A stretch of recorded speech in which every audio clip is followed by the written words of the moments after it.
আমি সেই মেয়ে, বাসে ট্রেনে রাস্তায় আপনি যাকে রোজ দেখেন, যার শাড়ি, কপালের টিপ, কানের দুল আর পায়ের গোড়ালি আপনি রোজ দেখেন, আর আরও অনেক কিছু দেখতে পাবার স্বপ্ন দেখেন। স্বপ্নে যাকে ইচ্ছে মতন দেখেন, আমি সেই মেয়ে। বিহারের প্রত্যন্ত গ্রামে দিনের আলোয় যার ছায়া মারানো আপনার ধর্মে নিষিদ্ধ, আর রাতের গভীরে যাকে বস্তি থেকে তুলে আনতে পাইক বরকন্দাজ পাঠান আপনি,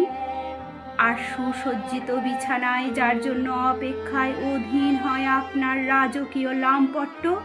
আমি সেই মেয়ে। আমি সেই মেয়ে, আসামের চা বাগানে ঝুপড়ি কামিন বস্তি থেকে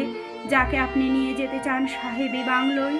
মধ্যরাতে ফায়ার প্লেসের ঝলসে ওঠা আলোয় মোদির চোখে দেখতে চান যার অনাবৃত শরীর, আমি সেই মেয়ে। রাজস্থানের শুকনো উঠোন থেকে পিপাসার জল আনতে যাকে আপনি পাঠিয়ে দেন 10 মাইল দূরে সরকারি ইদারায়,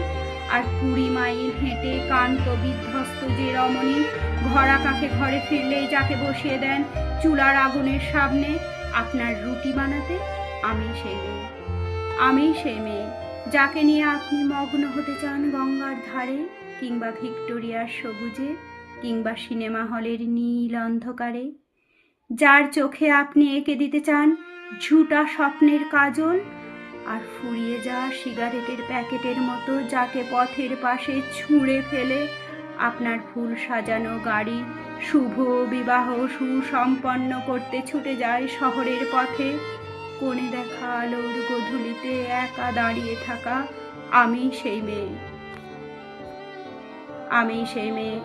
এমনকি দেবতারাও যাকে ক্ষমা করেন না, অহংকার আর শক্তির দম্ভে যার গর্ভে রেখে যান কুমারীর অপমান, আর চোখের জলে কুন্তি হয়ে নদীর জলে বিসর্জন দিতে হয় কর্ণকে আত্মজোটে, আমি সেই মেয়ে। সংসারে অসময়ের আমি ভরসা, আমার ছাত্র পড়ানো টাকায় মায়ের ওষুধ কেনা হয়, আমার বাড়তি রোজগারে ভাইয়ের বই কেনা হয়, আমার সমস্ত শরীর প্রবল বৃষ্টিতে ভিজতে থাকে, কালো আকাশ মাথায় নিয়ে আমি ছাতা হয়ে থাকি, ছাতার নিচে সুখে বাঁচে সংসার। আপনি আপনারা আমার জন্য অনেক করেছেন, সাহিত্যে কাব্যে শাস্ত্রে লোকাচারে আমাকে মা বলে পুজো করেছেন, প্রকৃতি বলে আদিক্ষেতা করেছেন, আর শহরগঞ্জের কানাগলিতে ঠোঁটে রং মাখিয়ে পুপি হাতে দাঁড় করিয়েও দিয়েছেন। হ্যাঁ, আমি সেই মেয়ে, একদিন হয়তো একদিন